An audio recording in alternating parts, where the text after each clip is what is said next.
But I tell you the truth. What will not allow you to do verse 33? That will not allow you to do verse 34? That will not allow you to be ready and dressed for service? What will not allow you to keep burning is in that verse 32. What is it? Fear. If the Lord said, sell your possessions and give to the poor, what happens immediately? Tell me, what happens? Fear. Eh? God cannot say that. What of my children? If I say all now, then I'll be living on charity.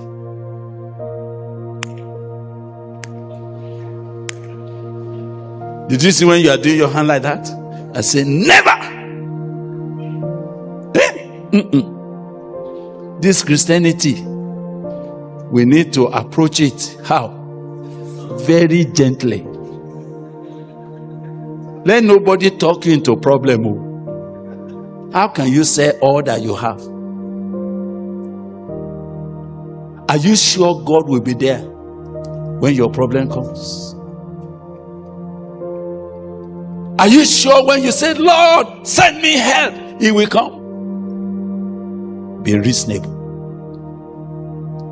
Every time you lack faith, tell me what makes you to lack faith. Fear. There's nothing more than that. Fear comes and say, what if? What if God fails? What if God does not turn up? What if I enter into this matter and everything scatters and I'm left alone? What if? What if? What if? And then the quiet voice of the devil, who is the owner of fear, say, be careful.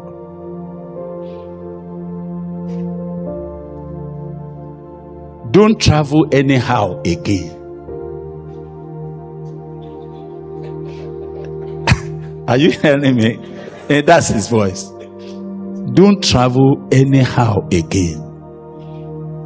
Some false prophets who operate in fear, they are prophets of fear. They'll come to you and say, Pastor, you need to change the way you are doing things in church.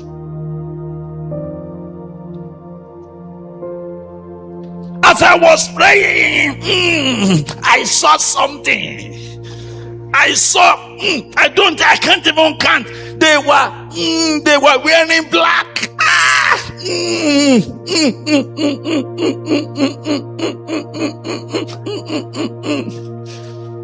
The prophets of doom. When they finish saying what they are saying, the faith of church people will scatter. The hearts of men will melt. And people will say, let us go back. Let us be careful. The reason why fire does not burn is because many people that have been burning for God, fear quenched their fire. When the children of Israel were to progress to go and possess the land of promise, there was a promise that God made. He said, I have given the land to you. As I swore to your fathers, I have handed over the land to you. Go right immediately and possess it. Some people came to to Brother Moses. You may not know. It was when Moses finally had made his mistake. And after 40 years of roaming around in the bush, and what is it that caused it? Fear.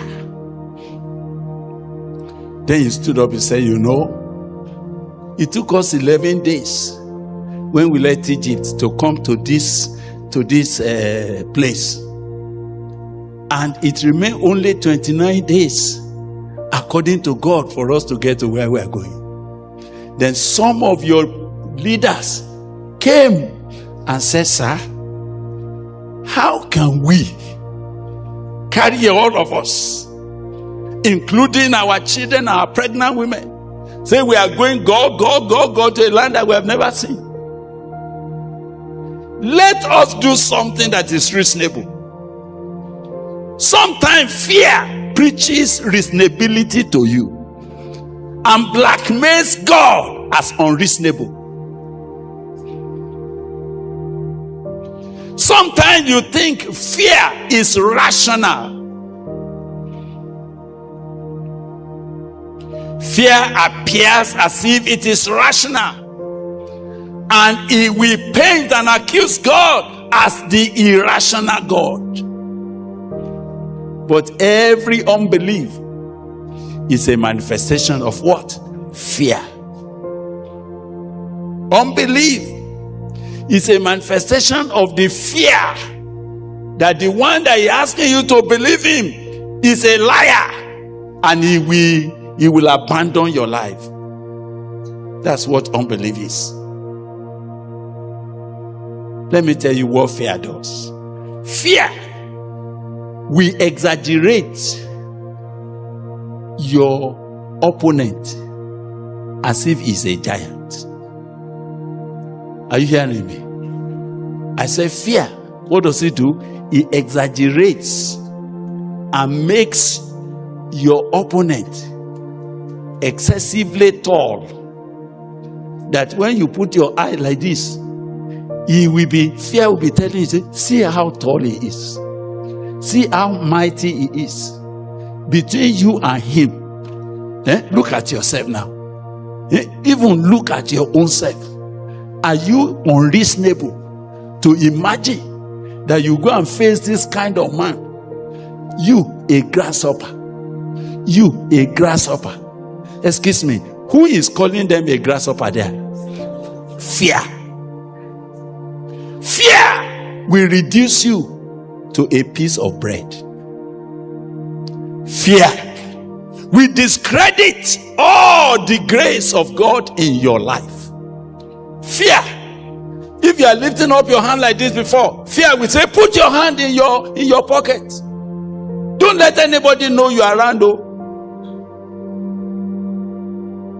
In fact, you are too tall. People will see you. So what do?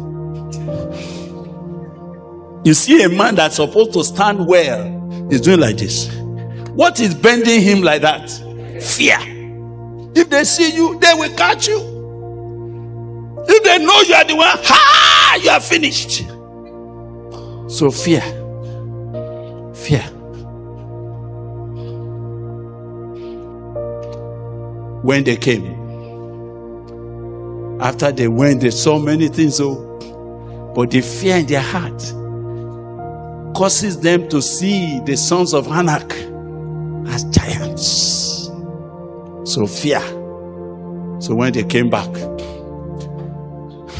12 of them went. 10 of them have been gripped with the spirit of fear and unbelief. Am I correct? They started. They said, Moses, where we went,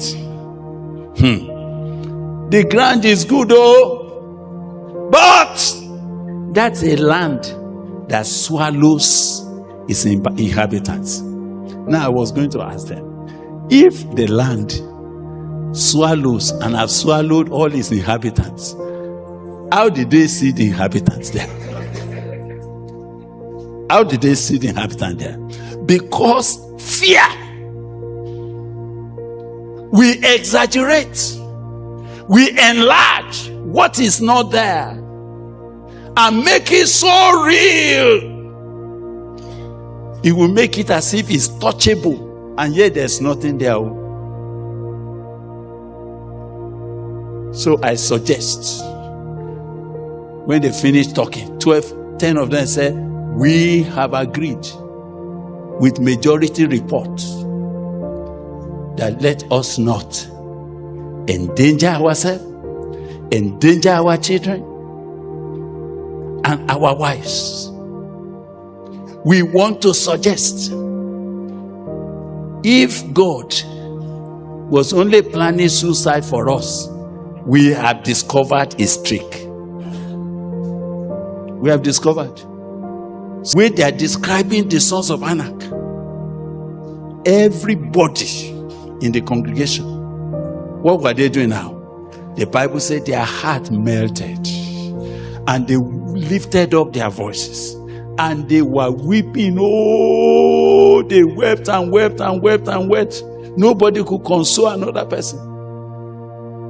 And as they were weeping, what were the voice of those 10 spies? What were they saying? Say, brethren, let's weep. Oh, let's weep. Let's weep. This Moses is putting us into problem. Oh, we are in trouble. You know, sir, immediately they did election. They did an election. What was the election? They said, Moses is no more a man we can follow. The way he's leading us, I suggest we elect. And before they return, I will finish them. It was bad. That their journey became 40 years, I want to tell you, it's not because God lost his power. It's not because God did not plan well for them. It's not because God is unable to take care of them. It's because of fear. Fear. He said, those who fell in the wilderness, whose carcasses fell in the wilderness, what is it that made them fall? It is unbelief that came out of fear. Praise the Lord. So this morning, I hear God asking me to say to you, as a person, do not be afraid. Wherever fear is in your heart, whatever is causing your fear, God, your Father, has been pleased to give you the kingdom. God is happy to establish his will in your life. God has been pleased to make sure you do not end in nothing. He is interested you will not end in shame. You will not end in confusion. God cannot start a good work in your life and then midway he will abandon it. He doesn't do abandon projects. It's God who cares. And he said, we must say to you this morning, do not be afraid. Fear not, little flock.